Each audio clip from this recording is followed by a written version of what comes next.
All right, and we are live. So, welcome back. Thanks everybody that has listened to previous episodes. We always want to thank everybody. If y'all have any insight that you want us to know or communicate with us, it is the crew at wakeupboys.com. This is episode 4, Legalize Nature. This is probably going to be kind of a runaway for Juan over here. He has a lot more knowledge on this. He's done a lot of research into it. And Juan, you want to tell us about how you got into this and how it all got started? Well, Bill, for me, I don't know, maybe 8-10 years ago, I realized that you could buy stock in marijuana companies. And I thought, wow, I can buy and sell marijuana legally. Let me look into this. So as I got to digging into the companies you could buy stock in, you went one of two ways. There's a few companies that do both medical and recreational, but for the most part, you're going to invest in a company that's doing medical, or you're going to invest in a company that's doing retail. And the United States is not the best place in the world to do research with marijuana because it's still a Schedule I drug, meaning it has no medical benefit.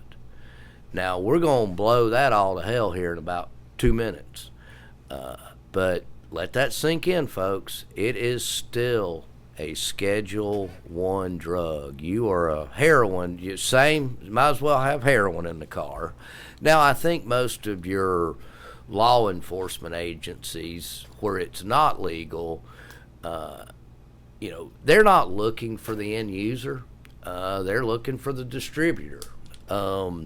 So, you get caught with a quarter bag of weed in your car, they're probably going to write you a ticket and send you on down the road.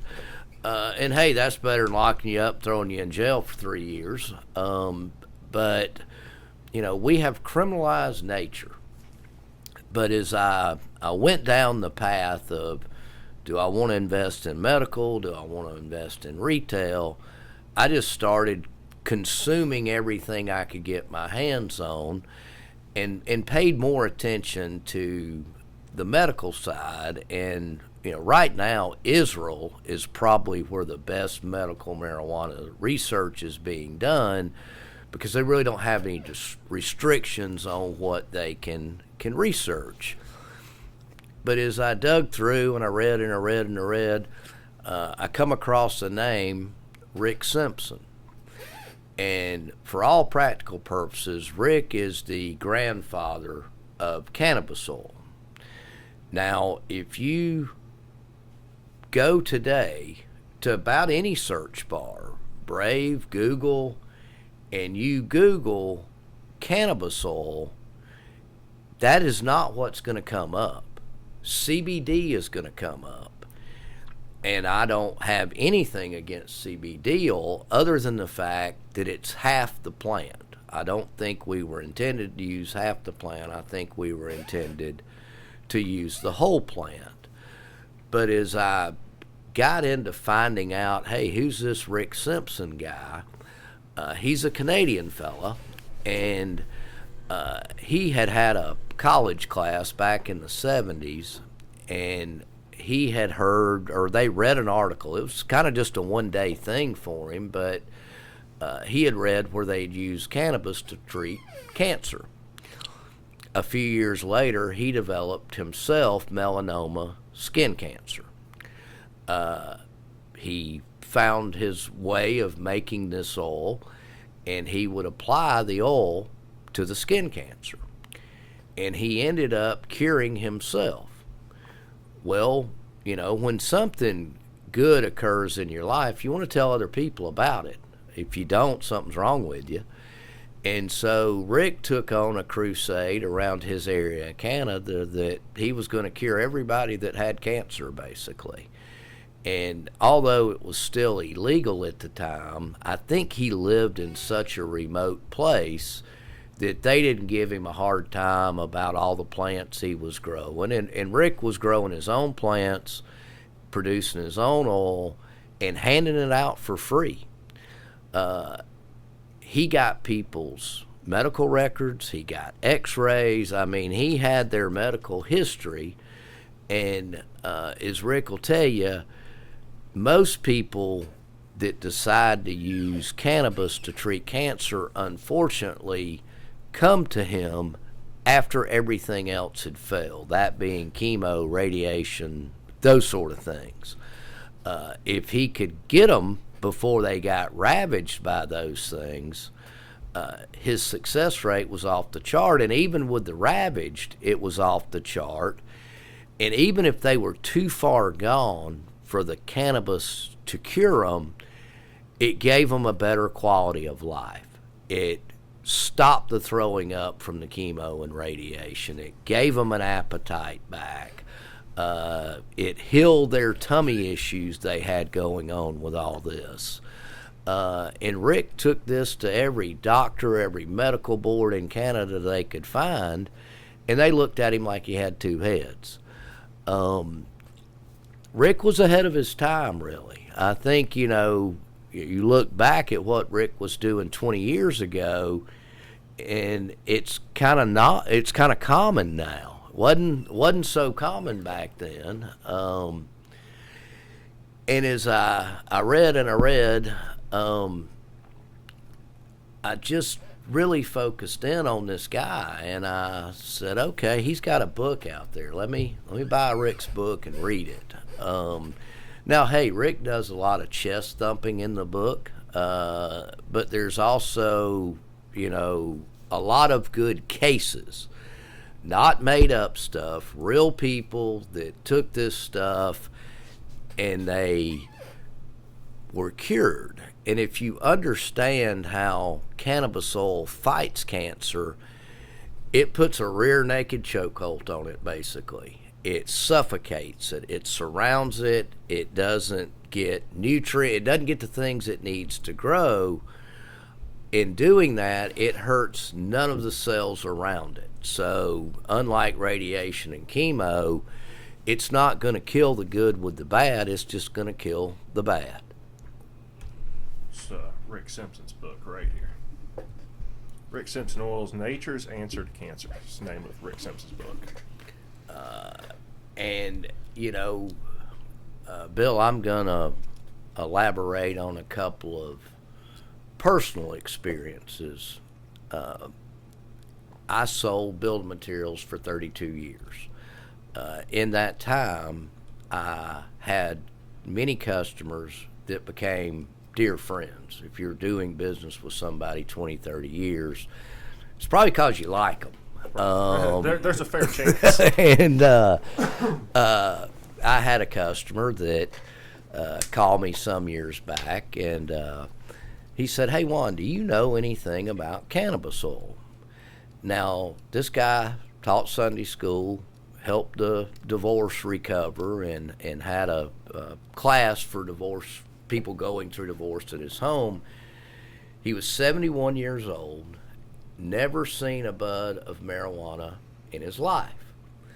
And so he's the last person I'm expecting to ask me, "Hey, you know anything about cannabis oil?" So I was a little taken back and a little apprehensive to share my knowledge, so to speak. And I said, "Why do you ask?" And he said, "Juan, I've got IBS, irritable bowel syndrome. It's going to turn into Crohn's disease, and the medication that the doctor's given me does not work, as well as it has Percocet in it." Now, I'm not sure why you put Percocet in tummy medicine, but apparently you do. I guess if you get depressed, it'll help you. And so I said, "Hey, I know a guy." And this gentleman made him some cannabis oil. And he started taking it. And within the first week, the issues of the IBS started to go away. It probably took 3 months for him to be healed. Key word there is healed. The cannabis oil healed his IBS. I saw that firsthand. That's not a made-up story. That's not a joke. That's not anything. Bill, do we have a list of things that cannabis could potentially cure. Relief chronic pain, improves lung capacity, helps with weight loss. That's we touched on that earlier before we started recording. We talked about that. Most people think it makes you gain weight. It actually doesn't, and that's from promoted health gut. If you are in a situation that you can eat cannabis, whether that's a gummy, straight up cannabis oil, the benefits that you're going to get from running it through your gut, running it through your liver, running it through your kidneys, it's like a detox for these organs. You're not going to get that from smoking it. Just it's not going to happen. If you got appetite problems, you're not hungry, you got insomnia, there's some things that smoking will take care of. Is it healthy to advocate smoking anything? Probably not. Right. I think there's not really a whole lot of argument there that definitely, as far as health benefits go, eating it is definitely the way to go.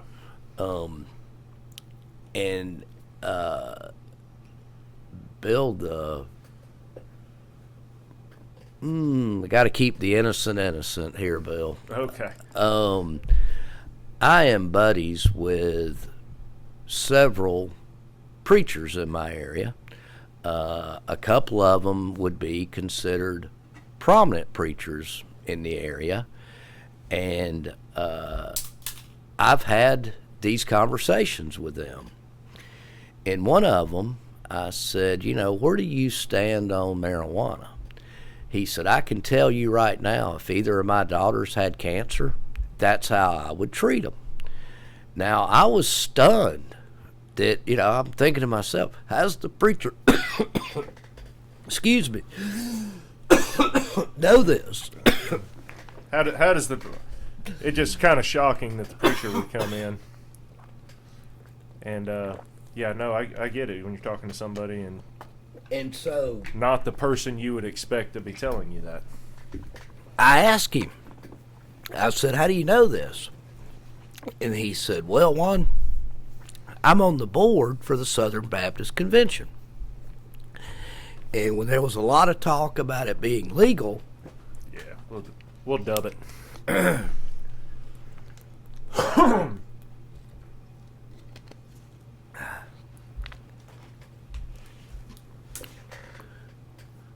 yeah, I think I'm good now.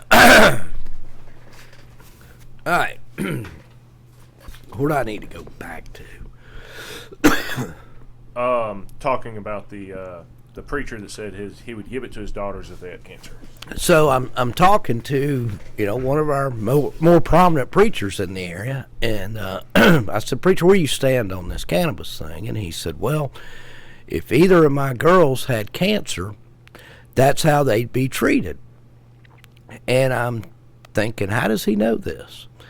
And I asked him, I said, how you know this? And he said, one, I'm on the Southern Baptist Convention. And they came to us about where we stood on legalization. And we told them we didn't know that we needed to research. It just so happened that this preacher's the one that did the research. Now, of course, he said, now, hey, I can't go along with this recreational stuff, but as a medical treatment, it's how I would treat my daughters. And I said, well, preacher, how'd y'all end up voting? He said, we didn't vote. I said, oh, yes, you did. If you didn't say no, you said yes. And he just kind of, grinned and went on. As we saw in a previous episode, the Methodist Church is fighting cannabis legalization. We didn't see the Southern Baptist Convention on that list, which is shocking, quite honestly. It's very shocking they weren't on the list. And so I meet with another preacher, and he called the meeting. He said, hey, I want to talk to you about this. And so I go have lunch with him. And I said, preacher, why are we here? Have we got somebody in your congregation? You got a family member? What's going on? Juan, it's me. I said, okay, what's wrong with you? He said, I can't sleep, don't sleep well, and I've been taking Ambien. Now, anytime somebody tells me what they've been taking, I am immediately going to go home and research it.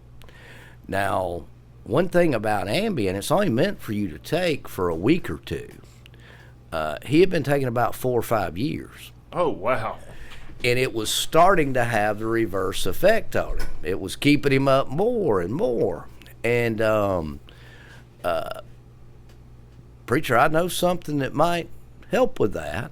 And so I recommended that, hey, preacher, if you can get your hands on some edibles, depending on the potency of them, you may want to cut them in 2 pieces, 10 pieces, you know. And I'm instructing him on how to not get high. Right.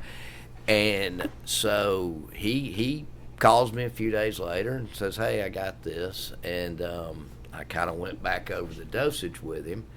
And 2 days later, he calls me. He says, hey, this is working. You know, I'm sleeping. And I said, yeah, that was quick. Would it take a day? And then I call him back a week later, and he says, Juan, I can't handle the guilt. I feel like I'm doing something wrong. Now, that's called control. That's called conditioning. He's been conditioned that it's okay to take this Ambien for the rest of his life because a doctor prescribed it for him, which there's no comparison into which is more harmful, Ambien or cannabis. There's nothing to even talk about there. The Ambien is way more harmful, but because it's given to him by his doctor, and you know, this brings us back to a whole nother realm of why cannabis should be legal. You know, a lot of these people, what the doctor's giving them is not working, and they go online and they start researching insomnia, Parkinson's. That's one I'm gonna touch on because that's a big one to me of why it should be legal. And we're going to show you, Bill's going to show you a video clip here. Now this guy's using an oil. He's using a cannabis oil. And Bill, there's an old saying that a picture's worth 1,000 words. I think a video's got to be worth 10,000 words. I'd say this one's worth 1,000,000. Didn't really want to jump to it just yet, but hey, we'll go ahead and play it and let people see it. This has always been one of my biggest things about why it should be legal is its treatment for Parkinson's, seizures, the medications that we have for those. I mean, yeah, sometimes they work, sometimes they don't, but and they're horrible for you. That's the big thing. They're horrible for you. So let's watch this guy here, and we'll talk about it a little bit after the clip plays.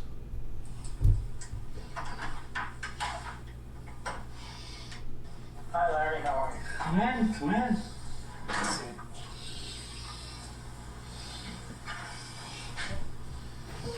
How you feeling? It's been a rough week. Really? And the best way to take it is put it under your tongue and rub it in your cheek.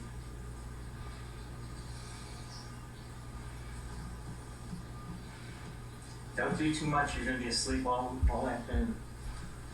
You know what you should do? No. Don't try to communicate, just relax. See what happens. We know from animal experiments that the endogenous cannabinoid system is very important in regulating motor activity, the very type of activity that is impaired in Parkinson's disease.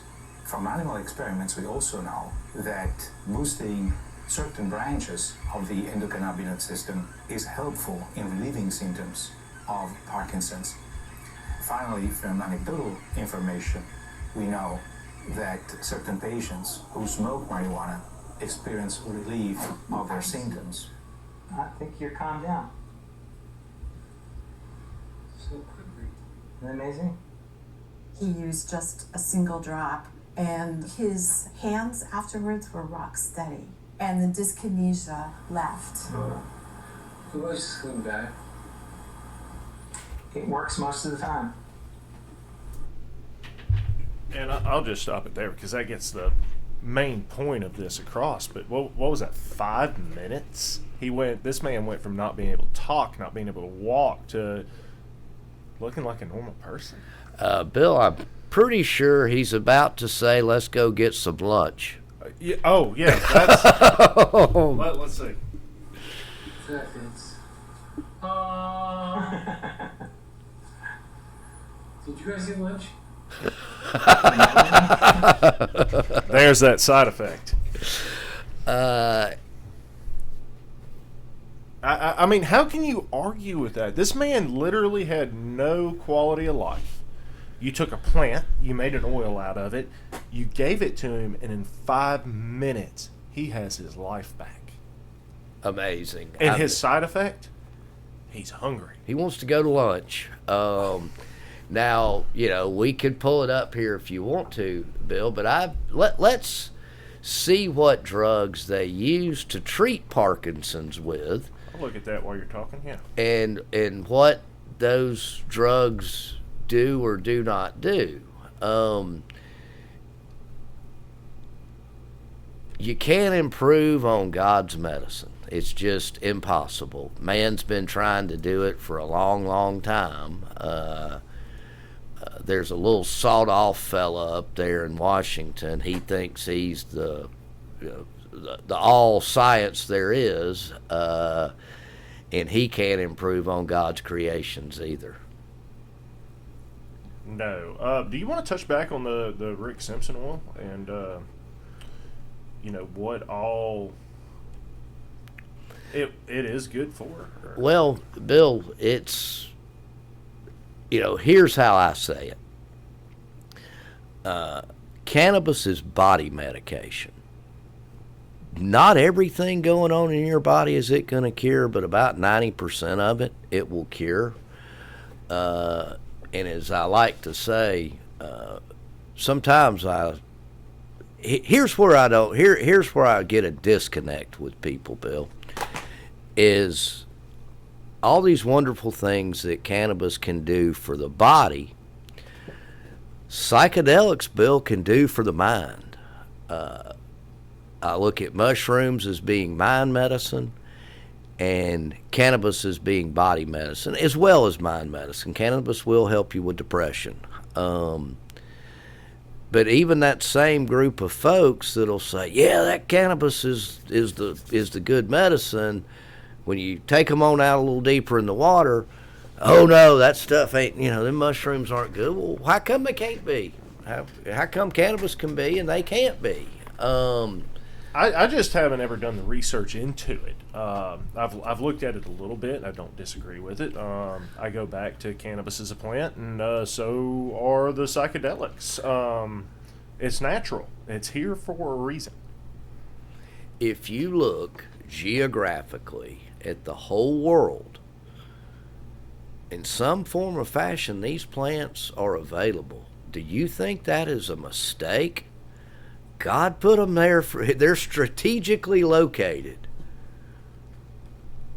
So this was on Rick Simpson. Well, I'm finally found a medication for treating Parkinson's, and this is, as quickly as I'm seeing it, everybody else is going to see it. So now, remember, this guy's side effect is he's hungry. He's ready to go to lunch.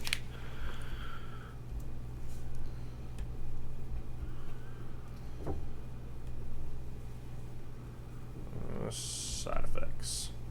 Whoa. All right. Blurred vision, confusion, constipation, depression, dizziness, double vision, drowsiness, dry mouth, elevated core body temperature. That sounds fun. Oh, look. Good. Brad is alive. This thing is long, buddy. Where was that? That was dry mouth, short double vision,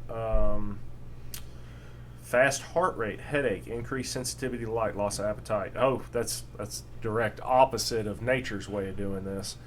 Memory problems, nausea. What are some other big ones on here? Sleeplessness, upset stomach, vision changes, visual hallucinations, and vomiting. Wow. And that's just grabbing a few. I mean, versus one side effect. Hell, what's that called? Benzodiazepine? I think it might be a psychedelic, Bill. If you're having them visuals, what's the very top one on the list? Where do they start? Where did it go? Did I jump page? Blurred vision. Blurred vision. Did you say, Bill, did you say constipation? I believe I did. Don't mean I read it right. Yeah, constipation. That's the kind of stuff that killed Elvis, man. Yeah. But this just goes back into it. So there's a pill to fix blurred vision. There's a pill to fix confusion. There's a pill for constipation. Yes. There's a pill for all of that. There's a pill for every one of these side effects, and that's why we push this all the time. That Big Pharma wants to keep this plant that is truly here to help people suppressed, because this is one medication that they give you, and I guarantee you, I don't have a fact sheet on this, but I guarantee you that there's nobody out there that takes this medication for Parkinson's that doesn't take another medication to fight a side effect. I would be willing to bet with you on that. I would say it's at least 75%. I'm not going to say 100%, but I'd say 75% of the people that take this medication that we pulled out of thin air, looked up right here while we were doing this, found all these side effects. I'd say 75% of them take another medication to fight a side effect. I think they already know, Bill, that if they diagnose someone with Parkinson's, the cocktail of drugs they're going to be able to give them. Oh, it's almost like a recipe. Like they're sitting there pulling out of a cookbook and cooking. Oh, I'm going to give you this, so I'm going to give you this to go with it, and this to go with it, and then we need a pinch of this and a tablespoon of that, and they all just go together. Bill, I saw them on a documentary. They let one of these reporters into the cartel. Now, first of all, the pharmaceutical industry's best partner is the cartel, because once they get them hooked on opioids, if they can no longer get their opioids, they go to street heroin. When they go to street heroin, the cartel gets that business. But they let this reporter in, the cartel did. They did threaten to kill her a few times, which they didn't. But I had never seen heroin being produced. And they got this big drum of boiling water. They got a stick they're stirring it with. And then this masked man comes on the scene. And Bill, I'm going to go out on a limb here. I'm pretty sure he did not have any sort of degree in chemistry. Okay. But he says, I'm going to add the good stuff. The good stuff, Bill, was fentanyl. I saw no measuring cups, no measuring spoons. He just... We eyeball this. Well, I guess he's so good at mixing it that he knows exactly what to put in there. And, I got to asking myself, why are they putting fentanyl in everything now? Why you put fentanyl in cocaine? Because those two really go different directions. And a fella told me the other day, Juan, fentanyl's cheap. That's why they're doing it. You can mix it with cocaine, a little less cocaine. Cocaine's expensive. Fentanyl apparently is not. So that's why fentanyl's being mixed into everything. It's cheap. It makes sense. I mean, they're in this for a profit, just like Big Pharma. Almost makes you wonder if we should look in to see if there's any kickbacks between the two of them. I wonder what they're paying the cartel. Either way, or it might be vice versa. What's the cartel paying the drug manufacturers? Hey, you get them started on it, and we'll take it from there. We'll take it from there. But no, there's thousands. I mean, we could do an episode on every single different thing. Will cannabis help this? Will cannabis not help that? And hey, I mean, it's been done. We'd love to talk about it. But there's so much that this plant can help. And they just want to keep suppressing it and suppressing it and suppressing it. But look, you said earlier, and I saw it on here, helps weight loss, relief. One depression on here, treats depression. Diabetes fights cancer. Yes, helps treat depressions. Now, we've looked it up before. 74% of Americans on some kind of mind-altering medication because of their mental state. You want to know why cannabis is not legal? Here is a big picture. That's 75% of the population is buying a mental drug that probably 70-80% of those 74% can be treated with cannabis. Well, I think there's 20 things on this list you got pulled up, Bill. I believe so. And so, essentially, that's 20 pills that could be done away with. 20 different prescriptions, because there's, I think they used Viagra to treat something else before they figured out it'd give you an erection. Right. But very few drugs can treat 2 or 3 things. They're designed to treat that one thing, cause these set of side effects, so we can give you something else. Autism treatment. And go back to, and we'll say it again, ladies and gentlemen, dogs and cats, this is a Schedule 1 drug, meaning it has no medical benefit.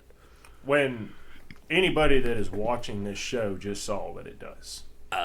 It's being published in medical journals. We don't have it. I could pull it up for you, but I ran a list the other day of cancer doctors that got cancer, and the majority of them treated themselves with cannabis oil. They did not treat themselves what they're recommending to their patients every day of a good dose of chemo and radiation. Why would they? They know what it's going to do to them. They want a customer. They probably try to heal themselves. Yeah, no, I hate to keep saying it that way, but that's really all we've become is a customer. That's it. You might think your doctor likes you all day long, and I'm not going to say all doctors are bad. Hey, maybe you do have a good one. But quit paying him and see how many times he invites you in. And, look at what he's not doing that he used to do. He's not saying, he ain't looking in your ear. He ain't checking your heart rate. He's asking you, what's wrong with you? You tell him. He writes you a script. For whatever symptom matches whatever prescription that he has for you that day. It's called protocol, Bill. Protocol. But, no, I mean, there's so much, and like you said, being a Schedule 1 drug is just absolutely ridiculous. Agree with it, don't agree with it. My personal belief is it's a plant and it should be 100% legal. But even if you don't agree with that, you cannot deny that there are medical benefits. There is no reason that this is removed from Scheduled 1 list and is not 50 state legal for medical. I certainly wouldn't argue with you. Now that's a fight that can't be argued. Like I said, my personal belief is that it's a plant and it should be legal everywhere as God gave it to us. It's your God-given right to use it. But that's on a personal level. But just as a matter of facts, there's no way that this isn't natural medication that should be legal everywhere. Well, Bill, depending on which survey you choose to look at, somewhere between 70% and 90% of Americans think it should be legal. So somebody in Washington are not listening to their people. I would say 99% of Washington is not listening to their people. And, my argument is put it on the ballot. Put it on the federal ballot and let us as a people decide if we want it or not. I do not disagree. And I think that's probably a good place to wrap this one up. Let's put it to a vote. But yeah, let's legalize natural medicine. I don't understand why it's not. But you have any points that you'd like to make on this subject or anything we said? Feel free to email us, the crew at the Wakeup or at wakeupboys.com. Thanks for listening, and we'll see you next time. Once again, all 122 of you, I thank you.